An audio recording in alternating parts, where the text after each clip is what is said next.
We are now talking to the host of Belly Up Sports Around for the Weekend, Ryan McCarthy. What's going on, Ryan? Gentlemen, thanks for having me on. I appreciate it. I was listening to the show before you brought me on, and Errol, you're on fire, dude. Thank you, man. Thank you. Well, you know what it is, Ryan? I can't stand, and a lot of these guys, they come on and they talk. I've been reading all over social media all day today about Tom Brady this and Tom Brady that. I understand that people think I hate Tom Brady. I think Tom Brady is a top 5 quarterback. I'm not going to argue that. But Tom Brady, year in and year out, it doesn't matter if he plays well or he plays terrible. If he wins, they give all the credit to Tom Brady, even if it's not Tom Brady. If he loses, it's not Tom Brady's fault. It was the defense. It was the running game. It was this. They don't want to blame anything on Tom Brady. Well, he is the patron saint of this era, so just want to let you know that. No, did you guys see the way he tried to high-five the referee, and the referee was like, yeah, this isn't New England, Tom. Stop that. Knowing the way the refs are to the Saints, they probably would do it anyway. Oh, boy. To me, I wouldn't be surprised if the refs actually helped Tom Brady win the game, because we've seen this over and over again. And how many times have we seen Tom Brady actually high-five a referee in the middle of a playoff game? We've seen it quite a few times. I remember against the Atlanta Falcons in the Super Bowl, he did that as well. So that's just me. I don't know. I'm not saying that there's some kind of inside information. Yes, I don't know if there's something, but to me, a lot of people love Tom Brady and what Tom Brady, who he is as a person, who he is as a football player. But Tom Brady wasn't the reason why they won the game. Tom Brady was a piece of why they won the game, but he wasn't the factor on why they won the game. So let me ask you, Ryan, how are you and your family doing with this pandemic? We're doing all right. I already work from home. I work a full-time job with an insurance company, so I've been working from home for roughly 6 years. So I wasn't too affected at all. I've had other family members who had to start working from home. My parents, who are in their 60s and 70s respectively, they're doing all right. They're hanging in there. We're just waiting. We're just counting down the days until things are back to what they were before. Like I want to be at the ice. I want to be at the ice rink taking pictures of hockey games or watching hockey games and enjoying a beer and a hot dog at a baseball game. That's where I want to be this year. That's where I want to be. We are talking. Sure you got the same way. Absolutely. We are talking to the host of Belly Up Sports Around the Weekend, Ryan McCarthy. So Ryan, I want to know what your thoughts were. What game stood out to you this weekend, and what game is going to stand out to you in the AFC and NFC title game? Well, the one game that stood out to me, and I was watching it live, and I was watching it pretty much watching the entire game, was the Browns Chiefs. That was the most interesting because when you saw Mahomes go down, the dynamic changed instantly. I thought the Chiefs missed some chances to end the Browns very, very early. I think right before halftime, they got the turnover and. They drive down the field. No, they force a field goal. Right. They drive down the field. They don't get the touchdown. They get the field goal. I thought if they got a touchdown and they got that touchdown to the pick six, that was game over. Right. I mean, that was. And you have to play. You don't have to play as desperate as they did at the end. But when Mahomes went down, that just flipped the script. Flipped the script and gave the Browns some hope, and they got the running game back, which I was kind of wondering why they kind of went away from it. And that's their bread and butter. Yeah, I actually picked the Browns in the upset, so it was very close. I just couldn't get the final stops at the end of that game. Now, sticking with the Chiefs, are you concerned maybe that they played not necessarily, maybe either played down to them or didn't look as good as they should have against the Browns? Even in the times with Mahomes in the game, they were settling for field goals a lot more than usual. Harrison Butker missed an extra point and a field goal, which is very. I wouldn't say it was the Chiefs playing down to the Browns. I would say the Browns elevated their game. They had a lot of momentum coming into the last couple of weeks, and that game against Pittsburgh where they just absolutely handed their lunch to them, to Big Ben and the rest of the Steelers, that kind of gave them motivation to say, hey, we could probably go all the way. And unfortunately, they didn't. That's too bad because I've got a lot of friends who are Cleveland fans, and they were all disappointed that they couldn't get to the championship. But I thought the Browns played at a more elevated level than a lot of people thought give them credit for. Ryan, when you look at the football playoffs, and these games we talk about the wild card weekend, that's the best week of football. Now the divisional games, was was this a fun divisional week? I really was expecting a lot more exciting games. A lot of these games were not exciting. A lot of them were blowouts, a matter of fact. I mean, the Buffalo Bills blowing out Baltimore, Green Bay blowing out the LA Rams. Kansas City looked like they were going to blow out Cleveland until they came back. That was the most exciting game. And then Tampa, I don't know what, this game was the worst game of the week. The game that everybody thought, I mean, this was a headlining game on Sunday night, and this was probably the worst game out of all of them. Were you surprised that the games weren't as exciting as they usually are? Initially, I did, especially with Green Bay and Los Angeles. I expected the Rams to play a little closer. I know Aaron Donald had some injury concerns coming into the game. He was very limited. I thought the Rams were going to I can't understand the Rams like with their quarterback situation. Jared Goff's basically playing with half a thumb, trying to throw the ball, and they try to get their running game going, but they can't seem to. And after that first touchdown by the Packers, where beautifully designed play by Matt LaFleur, right, with Rodgers throwing to Adams and just absolutely beating the brakes off of Ramsey, and Ramsey just having a temper tantrum on the side. It was game over from there. I as soon as I saw that and I saw the Packers driving down the field for the second touchdown, I said, you know what? I'm going to watch a hockey game. This game's over. So you're a big Jets guy, and the Jets have made a lot of headlines recently with their new coaching. Oh, you don't know how happy I am about this. You don't know how happy I am that you're a Jet fan. So explain your happiness of the hiring of Robert Saleh, and do you think he was the best coach they could have gotten? While I was on a Jets podcast, exclusive Jets podcast, it was called Downtown Jets. Dan Goldstein, my former co-host, shout out to you if you're watching. We came up with our top 3 picks for head coaches, and we both had the consensus that Matt Campbell from Iowa State was our number 1 guy. I think a lot of Jets fans, I hope a lot of Jets fans had him in mind too, but reading the reports that he's no, I'm not interested in the pros right now. I completely understand. We also had Bieniemy. We also had Arthur Smith. We kind of had Robert Saleh as an afterthought, but then you saw the Jets. Okay, they brought him in for a first interview. Great. They brought him in for a second interview. Then you see him go to Philly for an interview. And you said, okay, you gotta do something, guys. You gotta make him an offer. You gotta make him an offer.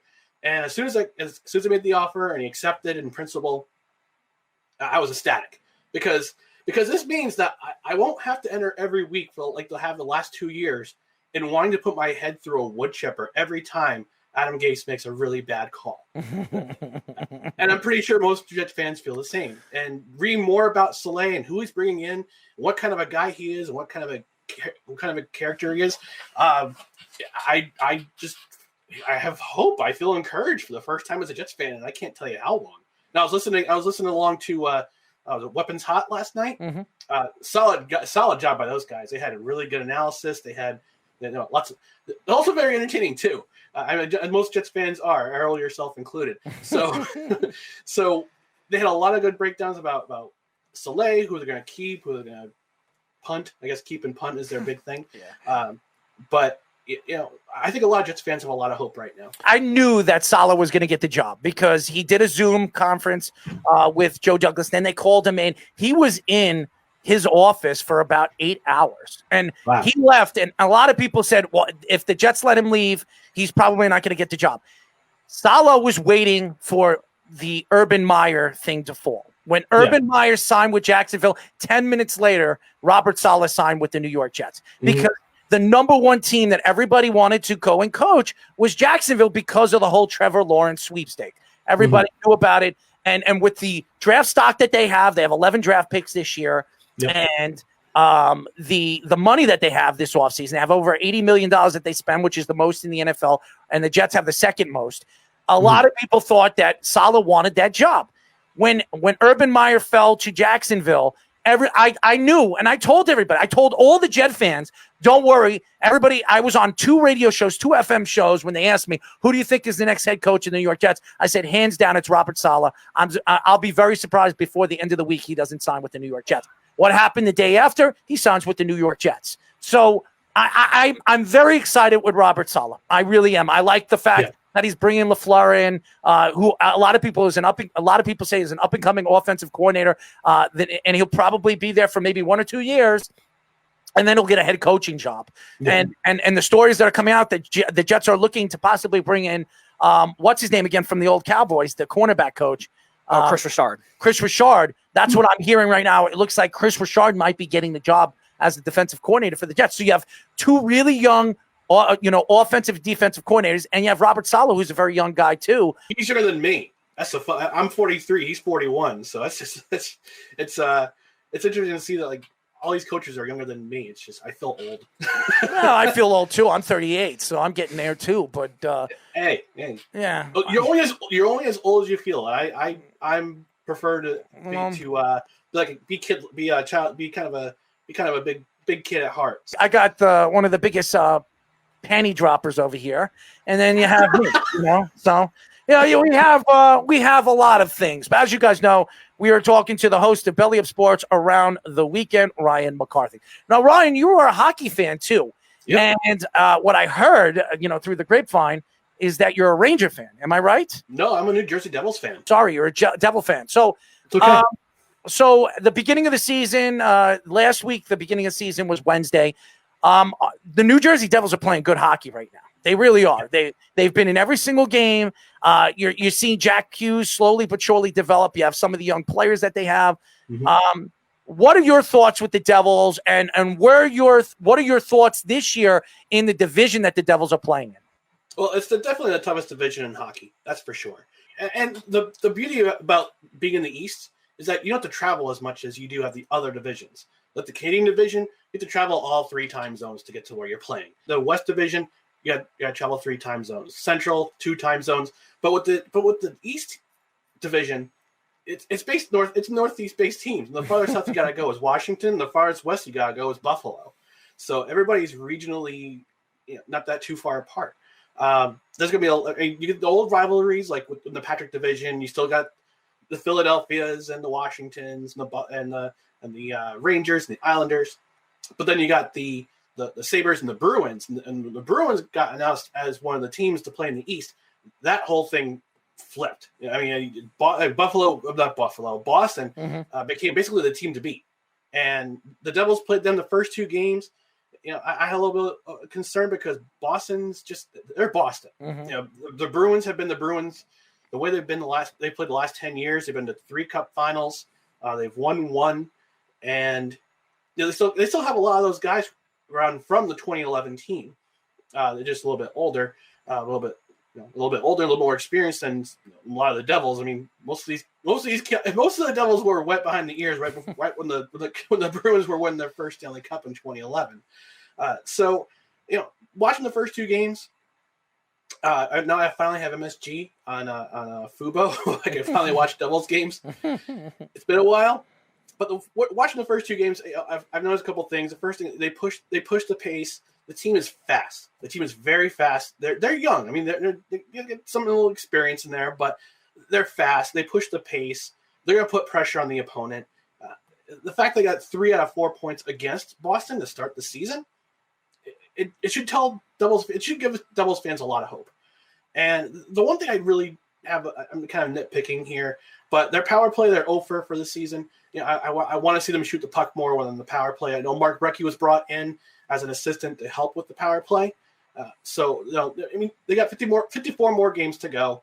That shouldn't be too much of a good. So the 2 number 1 picks, obviously Jack Hughes being the big name, but also Nico Hischier. How do you think they will develop this season under Lindy Ruff and with Hischier specifically? Because obviously Hughes is a great prospect. We know that. Is it kind of like a fringe type of guy because he has really struggled so far the first 3 years? And Hughes, what kind of belief can you see? Because we know the potential that he has. Yeah, I know Hischier's not playing right now. He suffered an off ice leg injury before training camp, so he hasn't played yet. I think they expect him to play either this week or the following week. But Hughes, I've been really impressed by him, and I expected him to have a bounce back year. Considering this last season was kind of a disappointment for his rookie season. He only scored 21 points in 66 games. Had a little bit of a disappointment, but it's his first year. You're gonna struggle in your first year in the league, no matter how good you were. You're the number 1 pick in the league. Okay, you're still gonna struggle. I mean, that's growing pains. It's growing pains in any league. But from what I understand, he's He built a lot of muscle. He became stronger, and it was evidenced in the first couple games. He's got 3 assists in his first 2 games, and he's possessing the puck. One of the interesting factoids from Saturday's game, I think in the first 2 periods, he had the most ice time. He had the puck the longest in the Bruins in the Bruins zone, in the Bruins defensive zone. So when the Devils are on offense, and he's on the ice, he's going to have the puck the most. Mm-hmm. And that's one of the things that Lindy Ruff has predicated in his teams and his systems is puck possession. And when you have your best player on the ice and he has the puck the most out of anybody on the ice, things are going to happen. And I'm really excited to see his development. Again, three assists in 2 games. I just need to start scoring some goals, and he sure comes back, and I think the Devils are on the up and up. Now, I don't know if you guys watched. Either you guys watch Saturday's game at all, or catch the highlights? I didn't see it. Are you talking about the Devils game? Devils Bruins. Yes. Yeah, I watched the game.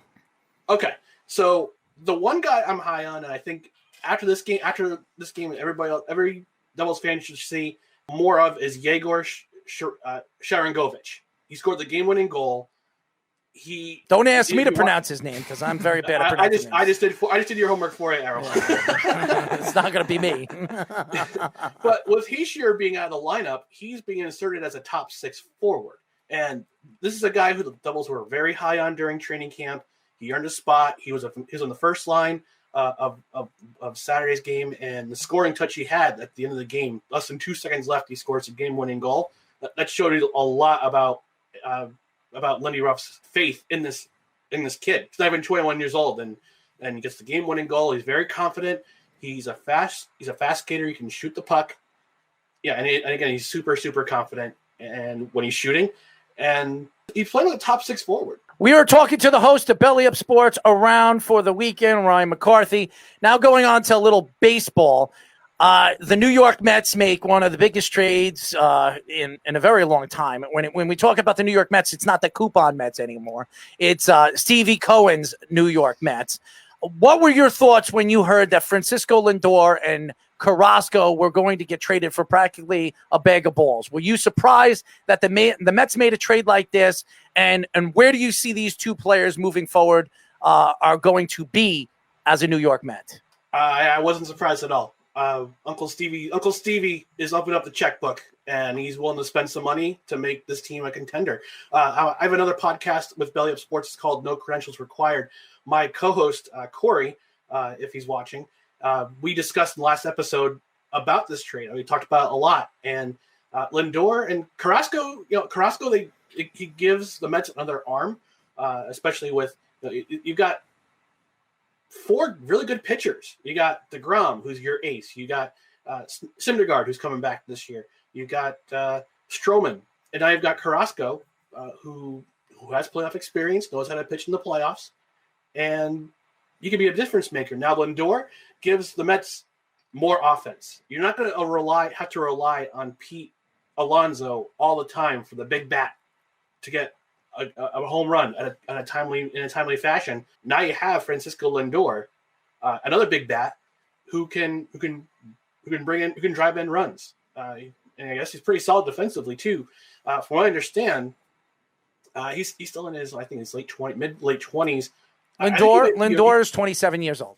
He's 27. Okay, so he's his late 20s. I think if he can prove that he can play at the same level in New York, in Queens, as he did back in Cleveland, I think he's earned himself a nice, hefty contract next season. He's going to earn it no matter what. He's getting a $300 million contract, no matter if he plays well or he doesn't. If he doesn't get it from the Mets, he'll get it from somebody else. Yeah. Somebody is going to give him $300 million. He's one of the top 7, top 8 players in the major leagues. He's going to get a lot of money. He's going to get a lot of money. So you being a Yankees fan, there are a lot of Yankee fans that were complaining that the Mets did get Francisco Lindor. And I mean, it's not an obvious need with the offense because the Yankees offense has a lot of talent on it. But would you have considered maybe trading for Francisco Lindor if you knew that Cleveland was also packaging Carrasco? Say yes. Packaging Carrasco in the deal where the Yankees starting pitching. No, I think the Yankees. I think the Yankees have a lot in their farm system that they're waiting for those kids to come up as soon as a lot of these other guys either get traded away or they leave for free agency. I just had the feeling the Mets were going to get him overall. I mean, if the Yankees got him, whatever. They have a lot of prospects that can deal for him, but I think the Yankees have enough already. They re-signed LeMahieu. Thank you, Lord. The crisis averted there. Yes. DJ LeMahieu was a big part of this offseason. If the Yankees did not sign DJ LeMahieu, it would have been a lost offseason. They signed DJ LeMahieu. They probably redid the whole when it comes to the salary cap. I mean, just think about it. The Yankees overpaid a lot of players in the olden days. They did. George Steinbrenner. Now you look at the complete change because of COVID-19 and the money situation. They really changed the whole circle of what you're going to pay guys. They gave them more years, less money on the top. They had a bargain. 6 years, $90 million to a guy that won a batting title who was one of the top 4 players in baseball for the last 2 seasons. In my eyes, they stole him. And to me, when you look at DJ LeMahieu to Francisco Lindor, I mean, who would you rather want? As a Yankee fan, not just not being a Yankee fan, as a person that loves baseball, anybody will tell you DJ LeMahieu is a better all-around hitter than Francisco Lindor. I want DJ LeMahieu. That's what I want, even though Lindor is the younger guy and he's the shortstop.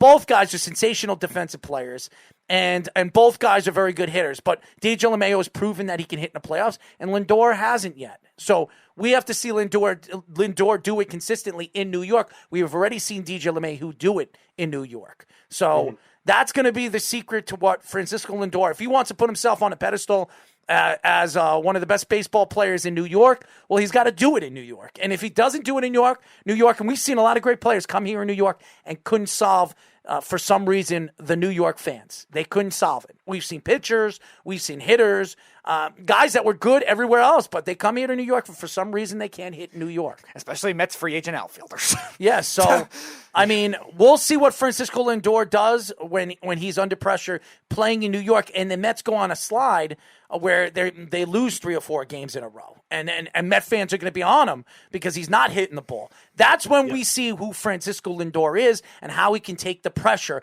being in New York. Because and I know as a New York fan, that the press will feast on him if he doesn't. This isn't Cleveland. This isn't Cleveland. Nope, I definitely I agree. Yeah, I mean, it's gonna be interesting to see what Lindor does in coming up in the regular season.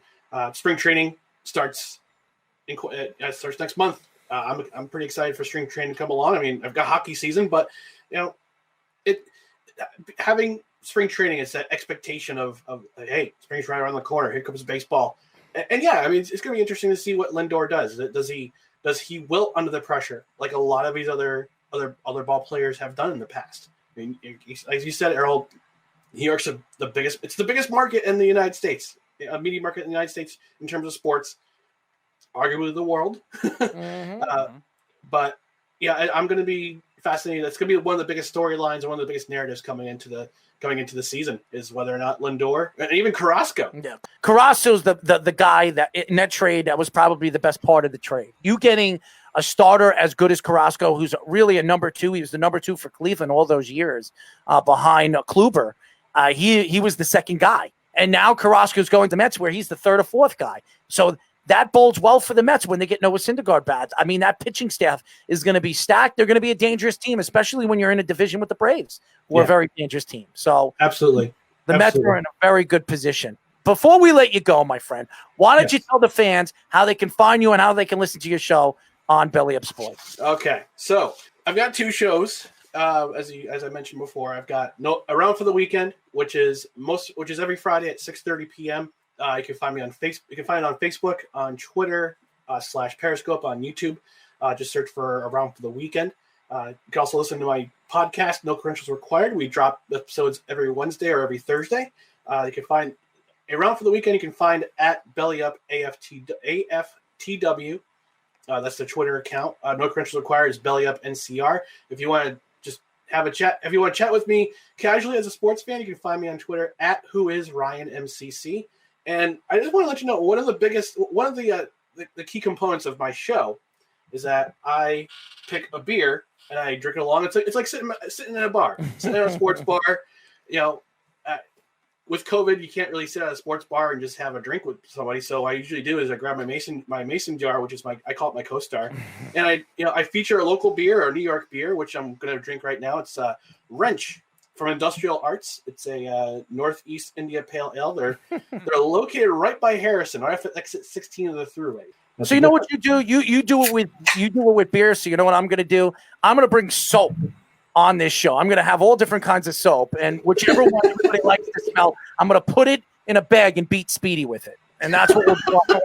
We'll do that on live radio. You guys get to pick on what kind of soap I beat Speedy with. What do you think, Speedy?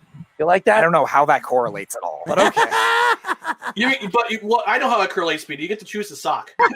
That's true too. Not worth it. And you get to smell it too, even if it's on my feet. Oh. Also not worth it. Ryan, thank you for coming on. We definitely want to get you back on the show. We really appreciate you joining us. Gentlemen, Errol, Speedy. Keep listening. Keep listening to the show tonight. We're going to have a lot of fun with our next guest, and I'm sure you're going to hear some crazy, outlandish things moving forward on this show. Awesome. Looking forward to it, gentlemen. Thanks again. Enjoy your beer, my friend. Enjoy the beer.